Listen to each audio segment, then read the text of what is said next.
Welcome to the Just in Time Cafe Go Lean Six Sigma.com's official podcast, where we help you build your problem-solving muscles.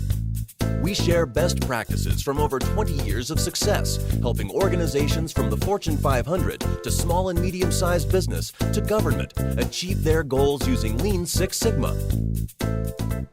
Hey, Tracy, we're back. Hey, Elizabeth, how are you? I'm good. I'm psyched because I know there's a new menu today. Yes, there is.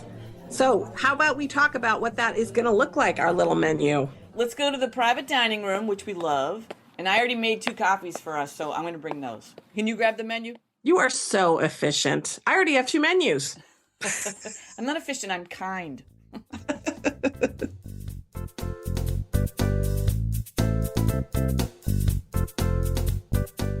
Okay, so let's look at what we've got going over today. We have a few really cool things coming up. We've got a game that makes you smarter. Those are always good. We're going to find out why a tiny North Carolina municipality is winning awards.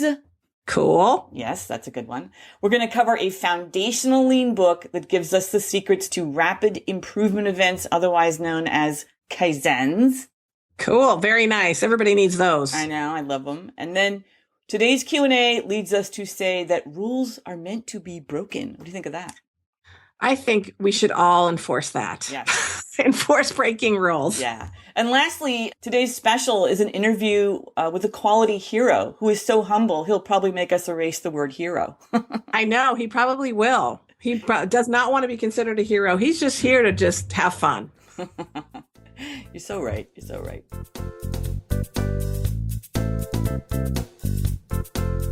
All right. Well, let's hear what's on the menu for our appetizer. Okay. So this is a new app. As I said, it helps us learn, and it's called Quizlet. And what's interesting about this is this came initially when I was reading the book How We Learn by Benedict Carey. We'll have a link to that. But that was a fascinating book to me because it kind of dispelled a lot of beliefs that I had about learning. Some simple ones like if you read a book, then you should know the topic. Or if you underline, remember highlighters?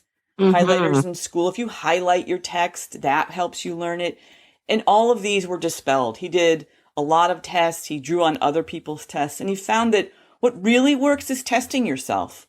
So being able to quiz yourself to test whether you understand a topic actually embeds the topic and gives you better recall. So if you really want to have content recall, you've got to quiz yourself. And that's where this app is really helpful. This basically allows you to create your own flashcards, these online flashcards, and then you just quiz yourself. And we've got a version of it up online. It's free, always a good thing about apps. This one's free. We've got it online on our site where we've loaded it with all of Lean Six Sigma vocabulary so that you can quiz yourself either looking at the definition and guessing the term or looking at the term and being able to describe it. Either way, you can use those to embed Lean Six Sigma concepts. You've checked that out, right? Yeah, I love them too. And I think what's really great is people learn differently. Everybody learns differently. I just had this discussion with my 7th grader because he doesn't really know how to study for a quiz yet. He's learning that. And it's kind of interesting to watch him process how he's going to actually study for a test, believe it or not. And it's things like these that really make it fun and a lot easier to learn the concepts. And the quizzing yourself part of it is a great tool for anyone, not just 7th graders, obviously, but for adults too. Yeah. And faster, right? So this is like embeds the topics fast. And obviously this is big in education. They've got another app I was reading about called Kahoot. And this is really cool because you can have multiple choice. You can add videos, images, diagrams. So you can up the engagement. So good tools, good for the mind, which is great. Yes. So up next, we have our bulletin board. Tracy?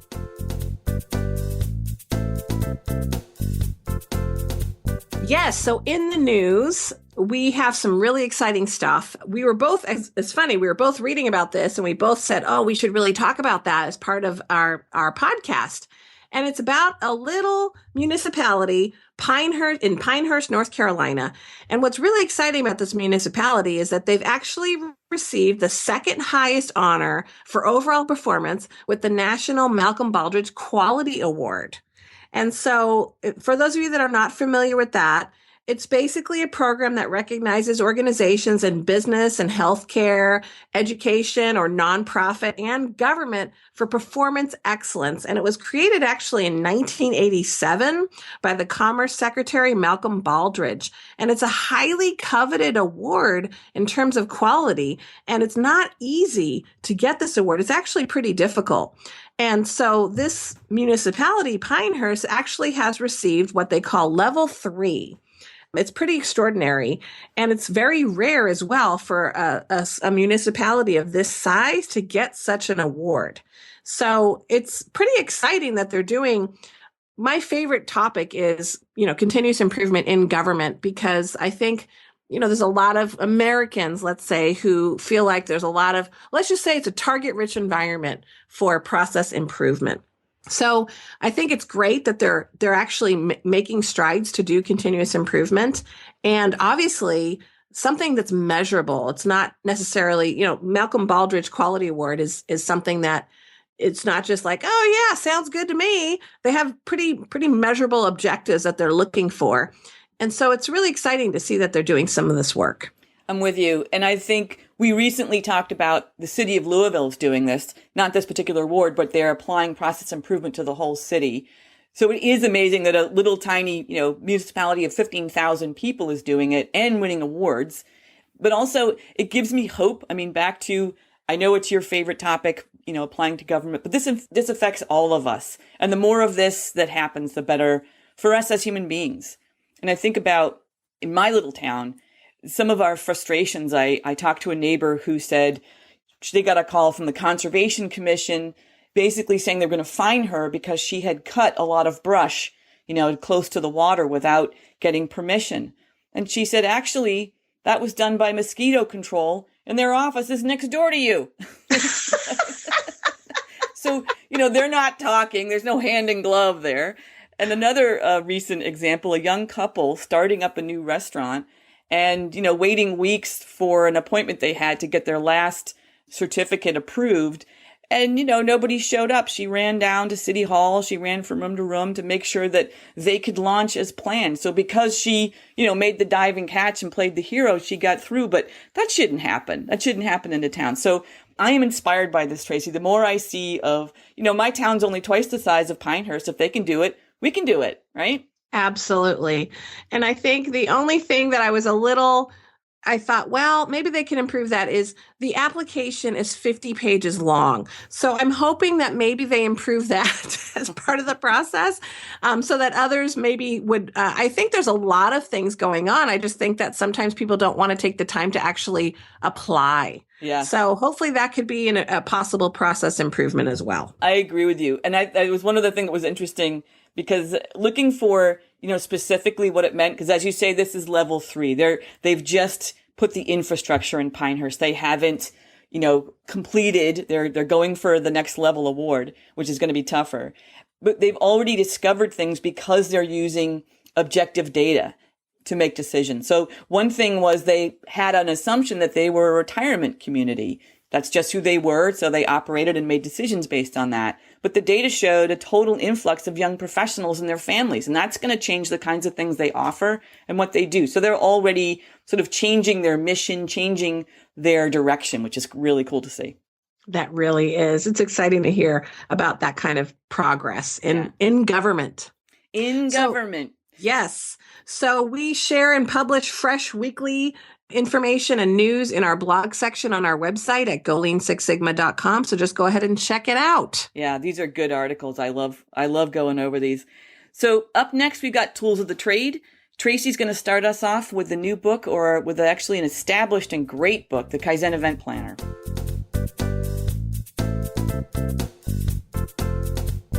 Yes, I'm really excited about this book. As a matter of fact, this was the book that actually introduced me to the authors, Mike Osterling and Karen Martin. And I was reading this book in a hotel, And I loved it. I actually loved that there's a lot of standard work for Kaizen events in this book. And they really make it concrete in terms of how organized that you need to be and should be, and how much work it takes to actually be very planned, have a very well organized event. And I think often people don't take the time to be this organized. So I really like that about it. But I have to say, I read the book. I was in a hotel somewhere in the country, I don't know where. And I go to the back and I say, oh my gosh, the authors live in San Diego, my hometown. And I said, you know what? I'm calling them. I'm going to give them a call. And so I called Mike Osterling when I got home and I said, hey, you don't know me from Joe, but I would love to have a cup of Joe with you. So I thought, oh, this guy's not going to call me. So he calls me and I said, I'd love to meet with you. I'm a lean person. I'm in process improvement. I'd love to have a cup of coffee. And he said, sure, let's meet. And I got to meet him for the first time. And we've had a great professional relationship since then. And of course, I did bring my book for him to sign. So, Aw, such a fan, so it was Tracy. great. And now I just, I co-teach with Mike at San Diego State in the Lean Enterprise program. And he's a great guy. And I've also know Karen Martin, and she is wonderful, very organized, and such a driver of process improvement all over the world. You're good. You're brazen, Tracy. I can't believe you just called him right up and went and met. But look at that. What an incredible legacy. That led to all kinds of connections and great work that affected your hometown. So that's nice. Yes. For me, it was also a first. It was my first book report, which sounds totally dorky. But what I found, and this was also back to how we learn, that I would read books and I would have no ability shortly thereafter to describe what the heck I got from that book to somebody who asked me, which was depressing. I spent a lot of time reading that book. I want something to show for it, So I said, I'm going to write a book report. When I finish a book, and during the book, I'm going to keep notes when things strike me, a quote, kind of looking at the overarching structure of it. So his was my first book report. And I took great stuff from that. It also meant that I really held that learning, and I appreciate it because I feel like the Kaizens, the rapid improvement events, are very basic to our world. Having these have been powerful forces for good for, I don't even know how many companies, nonprofits, everywhere. So great detail. I love his focus, as you said, about upfront planning. I love some of his quotes, and I've heard you use this one differently, but creativity before capital. Use your brain. Use a technique before you apply cash. You always say creativity before cash, but this is the first time I read that, and it really struck me. So he gives you this detailed roadmap, which I really appreciate. He also gave a great example that struck home with me. He said, here's an example. What if each employee wastes 10 minutes searching for documents on a shared drive? And man, that struck home. I can remember so many times working with a class, working with a team, and we'll say, where's the documentation for this? And they'll say, oh, it's on the D drive. And everybody's eyes roll or they groan and go, ugh, we're never going to find it because there's no way to find anything on that shared drive. So I really know that this is a common problem. And he said, you add that up, that's 41.7 hours per employee per year. So if you then take that and say, all right, $22 an hour on average, 1,500 employees, that's $1.4 million of potential cost avoidance in a year. That's huge. Yes, and that spoke volumes to me. I realized there are such nuggets everywhere that you think are inconsequential, but when you add them up, make a big deal. So that was a big learning for me, and I appreciate it. And that's all started with the Kaizen event planner. Yes, and I read a lot of books. I have to say I'm a pretty avid reader for as busy as I am. I'm always reading something, and I'm a fast reader too. So I'll finish a book on an airplane flight home or what have you. But I think what stands out for me in this book, for this book as well, is out of all of the books I've read, there have been two books that I just went to over and over and over using the tools and the templates. And this is one of those books. The other one I have to say was the Six Sigma Way Field Handbook by Pete Pandy. And I was just using that in a lot of my clients to say, oh, you should read this book, or I would just reference it. I go, oh, well, here's a great workshop where if you need help with, facilitating a fishbone diagram, it has step-by-step what you need to do. The Kaizen event planner, I found I did the same thing. People would say, oh, we're going to have a Kaizen event. And I would ask them, have you heard about the Kaizen event planner? We should look at some of these tools because a lot of people didn't have the standard work ready.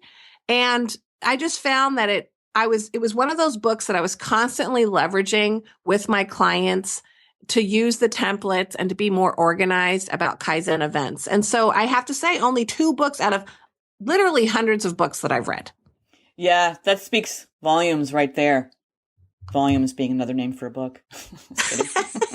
Okay, that was great. So up next, we've got our special request. Tracy, what question are we answering today?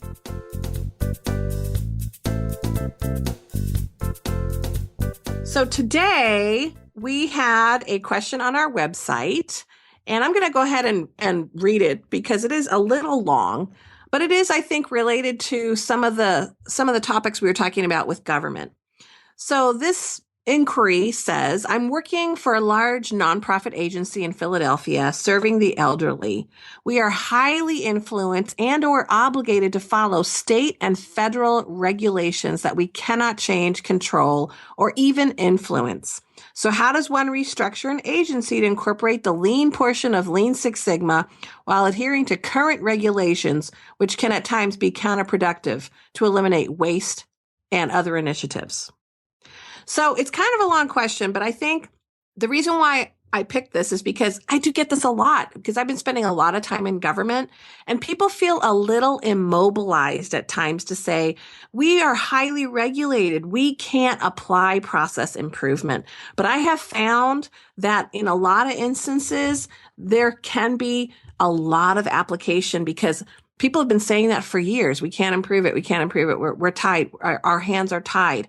But what I have found is where there's big opportunities is how people believe they can fulfill those requirements. So often someone will read a compliance code and say, oh, this is how we have to do it. And they'll create a 20-step process that they have to follow. But in actuality, if you really look at the code, only 4 of those steps are needed. But 20 process steps were created. So often we can challenge how we choose to fulfill a requirement or a code or some sort of compliance. And we don't do that enough. A great example is I was working with a county organization. It was a group that would have fictitious business name certificates filed, and they were having a 55% rejection rate. So people would submit a request, an application for a fictitious business name, and 1 out of 2 times, more than 1 out of 2 times, you were going to be rejected. So they were spending a lot of time sending the forms back. Their staff was spending hours, looking at rejects and reprocessing them. And they really felt like, well, our hands are tied. We can't do anything to improve that. But in actuality, what happened is this new supervisor came in and said, I think we can do something. Let's look at the application. Everybody's like, no, you can't change the application.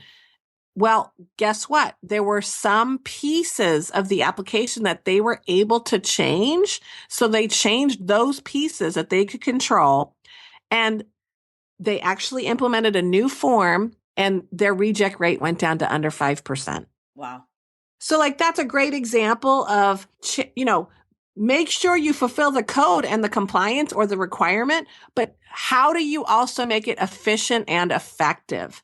There's a lot of opportunity to do that, but I think most people they don't want to touch it, so they don't think you can actually improve it. Yeah, I feel like people are so driven by forms. And I know that especially in government processes, there are regulations, but they'll often and sometimes everyone knows the regulation. They'll say, oh, Reg 22. No, we can't do it, Reg 22. And it's a new thing when you say, can we actually take a look at Reg 22? Exactly. Have we looked at that in the last year or ever? So yeah. It becomes almost mythic that people just assume that could never happen. And as you found, well, some of it couldn't, but some of it could. And it made a humongous difference. So that's great. That's a great example. I love it. Yeah. I mean, the favorite question that we started having at this one organization was, what does the code actually say? It's a trigger question, right? What does it really say? That's great. Nice example. Thank you for that one, Tracy. Up next, we have today's special. Tracy, this is an interview with Mike Osterling. Tell us a little bit about that. I know. I was so excited that Mike Osterling accepted our invitation to interview for our Just-in-Time Cafe. So again, he's the author of 3 books and obviously the author of Kaizen Event Planner with Karen Martin. And I really like him. He's an all-around good guy. And he's going to talk a little bit about how he got started. And also, he was one of the founders of the San Diego State Lean Enterprise Program that has now been running for 16 years. So he talks a little bit about that too. And I'm really excited to hear him and just have him join us in the cafe today. Awesome. Stay tuned.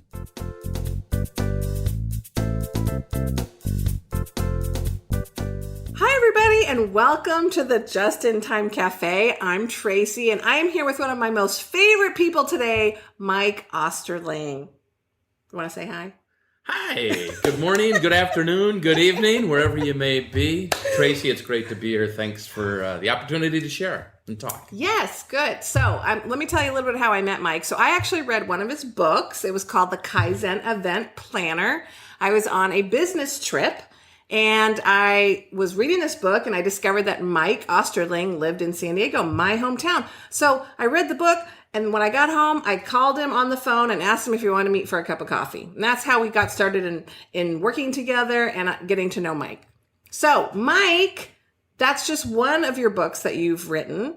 You've also written the value stream mapping, and you've also written the metrics-based process mapping book, too. Right. So tell the audience a little bit about yourself, because you've done a lot of things, and I couldn't even do it as well as you. Sure, I'd love to. Well, I'm a husband. I'm a father of 2 boys. I've actually been doing this lean stuff as a structured way of thinking and working and getting through life for about 20 years. So my 2 boys have had the fortune or misfortune of growing up with a lean daddy. Although I try not to do this too much to them at home. But they're 18 and 20 years old and they're in college. So that's a little bit about myself on the personal side. From a professional side, I'm an independent consultant. I've been at it for about 15 years. Before that, I worked for a company called Square D or Schneider Electric in a bunch of different roles over 18 years. I think I worked in 5 different facilities and got to dip my toe into a lot of different parts of the business. So that's kind of my background as a consultant.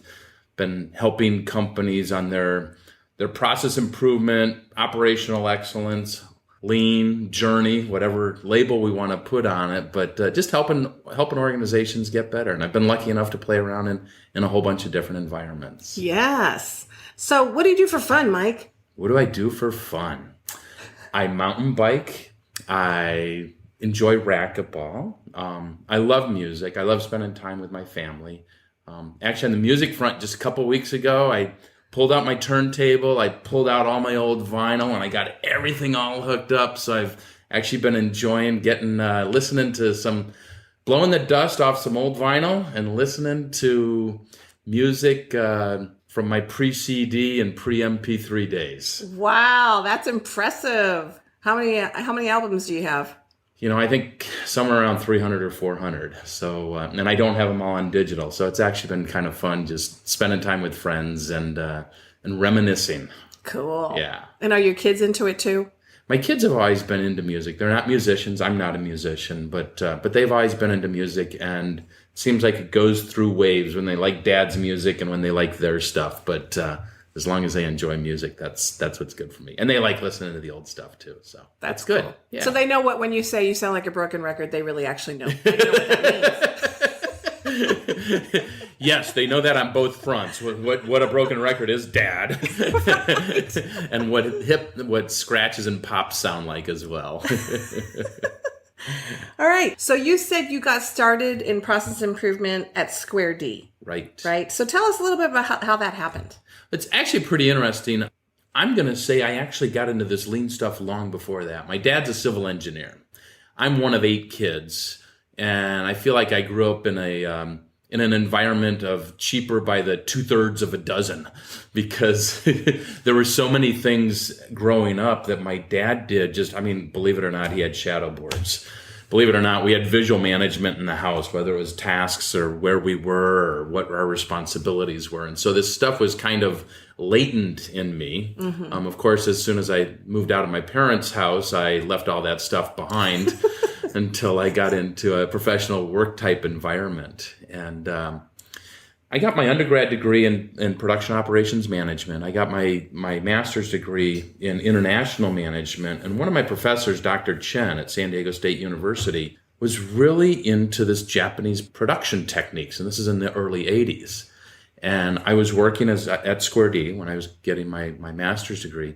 And it was kind of cool because I was taking some of these tools, and I was definitely thinking of it as in terms of tools. I was taking some of these tools and putting them to work or putting them in place at work. And so, I think I did my first Kanban system probably in 1985 or 1987 or something like that. But it was just a Kanban system. And it wasn't a way of running a business. It was a way to execute a task. And so then in the the mid 90s, one of the VPs at Square D was out visiting us, and he's asked if we'd ever heard of this Toyota production system stuff. And long story short, he said, you guys should check this out. We went out on a field trip, a handful of us from the operation, from the leadership team, went on a field trip, saw some facilities, and it changed my life. I think that was 1995, 1996. Totally changed my life. And in a period of a week, I was like, holy cow, we've been working hard. We've been doing some really good stuff, but we've been missing the boat. And I came back and talked to my boss, Ed Brecky, who ran a couple of the operations in the area, and said, Ed, if you want to do this stuff, I'd love to be on board. At that point in time, I was running a facility that had about 200 people in it. 2 months later, Ed goes, Mike, you asked for it, you got it, you don't have the plant anymore, figure out where we're going. Wow, that's impressive. Yeah, it was fun. It was a lot of fun. And I give Ed all the credit in the world, because for the next 6 years, he led, but he gave a whole lot of freedom and I'll say latitude to myself and the rest of the team to figure out what we were doing, how we could do it better, and let us do it. And we just totally transformed the business. I remember joking with Ed one time. It says, it seems like we spent the last 5 years undoing what we did the previous 10. So what was it that blew your mind? I mean, obviously there's a lot of concepts about lean and there's lots to learn, but what was it that really resonated with you when you did that visit and you went on that tour? So we went to a Black & Decker facility in Querétaro, Mexico, and we saw, and this is a facility that was making irons for consumer products, like for ironing clothes. And they did everything from casting, I forget what they call it. It's like the sole plate, the hot part of the iron. They actually cast those in the operation and then did final assembly. And what we saw was what they had done in the previous, I want to say 9 months, where they'd freed up probably half of the space of the operation. And we heard the operators describe to us how they went through that transformation. And mind you, again, this is not derogatory in it at all, but this is in Mexico. It's in a large facility. And in our mind, lots of times we think of, okay, so it's a very autocratic work culture. Mm-hmm. And, the boss tells everybody what to do. And I'd worked in Mexico. And so I was kind of familiar with what that tradition or style of running an operation was. And to hear frontline operators describe what they'd been doing, and the excitement and the passion in their voice was just like, holy cow. This is so different. It's not what I learned in school. Even though it integrated some things that I'd learned in school, but it was just a completely different way of running a business. And I came back, literally that week changed my life. Mm-hmm. Wow. So what I want to know is, how did you make the transition from working at Square D to becoming a consultant? Was that your next step in the path? Well, I was very, very lucky. Again, Ed Brecky was, I have an incredible amount of respect for Ed. We started getting into this lean stuff. I feel like the first 6 months that I had my new job title, Ed basically was putting me on sabbatical almost, because he said, go figure this stuff out. And I went to different operations. I was trying to pull companies out of the woodwork. So mind you, this is 1997-ish. Mm-hmm. And I'm trying to find companies in northern Mexico and in Southern California that are doing this stuff. And so I actually connected with one of the local MEPs, which was Manufacturing Extension Partnership, which is part of the NIST program. And there was, at that point in time, there was one of the MEPs located here in San Diego. And they agreed to sponsor what we called a special interest group. And so we were getting together once a month, and I was finding speakers, and it was very informal. It was free. The MEP sponsored the meetings, which was very generous of them. And we would just, as I would find people, this is in the early days of email. I mean, the internet was kind of there, but it was hard to find anything on the internet. But you could stay connected through email and stuff. And so we started a user group, and we were having 40, 50, 60 people show up every month to listen to different companies' stories. And so I'm still working. I'm doing the special interest group, the SIG thing on the side. It didn't take that much time and energy, but it was pulling people out of the woodwork. And at one of these meetings, somebody from San Diego State showed up, and they were from Extended Studies. And they asked myself and this other gentleman, Raju Deshpande, a guy I have an incredible amount of respect for. I learned so much from Raju.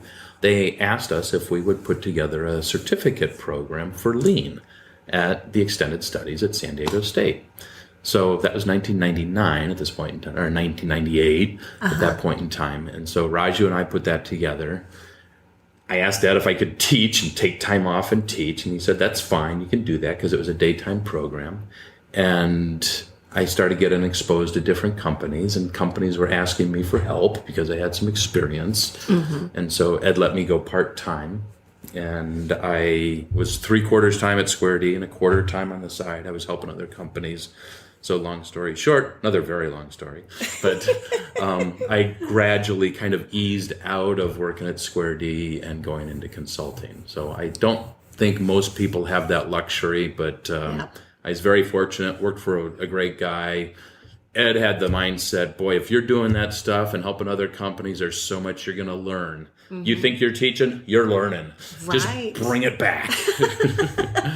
So you mentioned the San Diego State Lean Enterprise Program, and that is still running. As a matter of fact, I hear that is one of the most successful, longest running programs for Lean, because it's been going, 16 years now? 16 years. And your role in that is you're running it right now. Well, I won't say I'm running it. I'm a faculty advisor or a lead instructor or something like that. Mark Myers runs it. You know Mark. Yes. And it's actually a collaboration of a whole bunch of us. I mean, there's about 4 or 5 different instructors, which is great because you get all these different perspectives, and we contradict each other, which is fantastic because we get people thinking. We don't want people to just come in there and say, well, I'm going to do this because Mike told me to do it or Joe told me to do it. They got to go through and say, well, Mike said this and Joe said that and Rick said that. And they got to figure out, how do I apply that in my own environment? In addition to that core of instructors and, of course, the support crew behind the scenes at San Diego State, there's a really wonderful advisory board that represents a bunch of different industries in the region. So it's a fun program. People love it. We're got graduation this week for the current semester, and we got people there from the San Diego Zoo. We've got people there from some traditional manufacturing companies. We've got people there from a large commercial construction company, and it's a really cool cross section. You know all of this. I know, you? yes, and it's sold out. Again, it's a sellout. It's a sellout, Yeah. so that's great. We think it's for a good reason. We evolve with the times. Yes. It's a very different program than it was 16 years ago. So tell me, when did you get the book authoring bug? Or how did that go? Because you're now an author of 3. Right. And do you have any books that might be coming out? What you missed is he put his hand to his head like he was shooting himself. So I guess that's a no. So tell me a little bit about the whole authoring process, writing the books, publishing the books. I mean, you are a very successful author. You've got some great books for the lean community and industry, and I'd love to hear about how that went. Sure. I mean, authoring books is a very interesting process. And number one, foremost, I want to share that I really don't think of myself as being the author of these books. I think of myself as being the co-author. Karen Martin gets the credit for conceiving the ideas, for twisting my arm and getting me to do this. Karen's an incredibly passionate writer, and she's a deep thinker. She's an incredibly intelligent lady, and writing the books has been a really interesting process. The first book that we put together was the Kaizen Event Planner. Karen had run a bunch of Kaizen events primarily in the office side. I'd run a bunch of Kaizen events primarily on, I won't say, about 50-50 between manufacturing and business process type stuff. And writing the book forced us to really think deeply about what worked and what didn't work in facilitating these events. And I think we had 2 or 3 restarts on writing that book because we were trying to think of, so how do we memorialize? What's the standard work for putting together a Kaizen event? Yes. And we had notes and we had checklists and we each had our own things and all of that, but we really hadn't thought through everything. The mechanics, yeah. The preparation, the thinking, the how do we change mindsets? We kind of knew it. We believed we knew it. Yeah. But boy, writing the book forced us to really have a lot of deep conversations. I bet. Yeah. And it's a thick book. I mean, it's very robust, I think. I've used it myself. And of course, that's how I found you. So I love it. And you're right. I think being a consultant and doing all that work, separating style from the actual work and then how important it is to have that standard work, so important. Yeah. So it helped me in a lot of places. Well, that's great to hear. And thank you. And we still hear from folks that it works. And the value stream mapping book was really interesting. I should point out that both the Kaizen Event Planner and the value stream mapping book, we tried to write them to fill a void. And one of those voids was there's not a whole lot out there that looks at things from a front office, back office, knowledge work type perspective. And there is a lot of stuff out there from a manufacturing perspective. And so we wanted to look at it from that point of view to help people that are facing those types of challenges and those types of environments be more successful. So I did mention earlier that Mike is one of my favorite people. And the reason why is because you're so humble. I mean, you have so much knowledge and you're always this forever student. You're always looking at things from a student perspective and I can learn from this and I love that. And so what I want to know is you've mentioned already people that have come in your path that you really appreciate. Yeah. Ed, Karen, Raju. Yeah. Is there anyone else that you feel like really influenced you on the path of learning lean and applying lean or had a really big impact on you? Not a single person I can think of.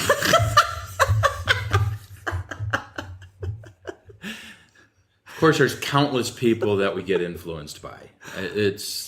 I get a lot of my influence from books. And it seems like it's not every book that I read, trips a trigger. A lot of the books that I read reinforce things, and which is really, really good because I don't retain everything I learn.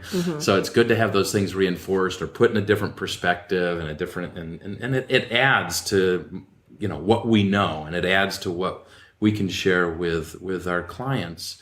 Boy, I've read a couple books. I just off the top of my head, what was it, maybe 8 years ago when Managing to Learn came out. And it was just whoa, it twisted my mind in a very, very good way. There was another, actually it was a video from Society of Manufacturing Engineering called Right-Sized Equipment, which was really cool, different perspective on what are the considerations that we take into account when we're designing equipment, and has some good, interesting history on Toyota and the guys coming over in the 40s and the 50s going to the stills of West Virginia to learn this concept of moonshining. Really? and how they actually look at, equipment design and what they put the teams through in coming up with equipment design. I saw a speaker 2 years ago, Jason Dorsey, at the AME conference, Association for Manufacturing Excellence. And there's a gentleman named Jason Dorsey, and he talks about Gen Yers, or the millennials. And even though I have 2 millennial sons, listening to his talk and listening to the research that his organization has done, gave me an interesting perspective on how people will look at my boys when they enter the workforce. Yeah. And how things have changed. Yeah. And it doesn't mean that it's not even a value or an opinion of, are millennials lazy? Are they unprepared? It's not even about that. It's just, hey, everything else in the world has changed. And for us Gen Xers or baby boomers, we need to understand and recognize those changes. And maybe it's a good idea to kind of go with the flow and learn how to adapt. Yeah. As opposed to resisting. Another book that I just read recently is called The Coaching Habit. Which I've heard about that. Yeah, it's quick, short read. The author's name is Michael, I'm trying to think of his last name, Michael Stanier. And that's a good read. So, these are the books or some of the examples of some of the books that have just really brought me outside of my comfort zone and forced me to look at things from a different perspective. Neat. Yeah. Well, so if someone wanted to see you speak or find out where you're headed these days, so where are you physically going to be in the next 12 months? I know you you look nervous, like, oh no, probably lots of places. Are you going to be speaking at any actually conferences? I've got a small handful of things lined up. I'll be facilitating a workshop at the Association for Manufacturing Excellence, the AME conference in Dallas in October. Yeah. So that's a workshop that I've facilitated there for the last 7 or 8 years. Always a fantastic crowd. If you're a leanie and you haven't been to the AME conference, hit it. There's 2,000, 2,500. It's kind of not a groupthink thing, but boy, you got a bunch of lean zealots there, and there's a whole bunch of learning and networking opportunities. Cool. I'll be speaking at the local AME consortia in September. I'm doing a workshop for them. I've got a handful of just local professional development meeting type things that I do. I'll be at San Diego State program in the fall, and I end up guest speaking at a number of different classes. So.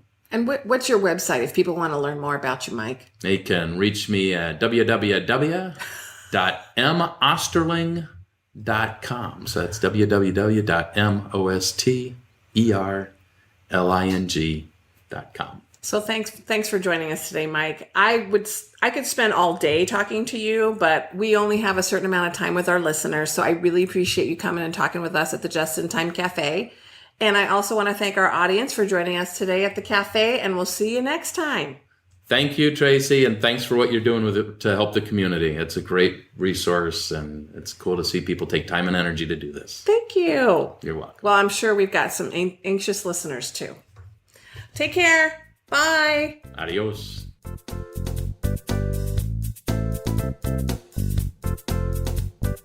We hope you enjoyed this episode and you found it valuable. We'd love your feedback, so please visit us and review on iTunes, our website, and don't forget to subscribe. Enjoy your coffee, and we'll see you next time. Bye, guys. Thank you for joining us for Just in Time Cafe. Visit golean6sigma.com/podcast to share your feedback or listen to more podcasts. Also, please subscribe to Just in Time Cafe on iTunes.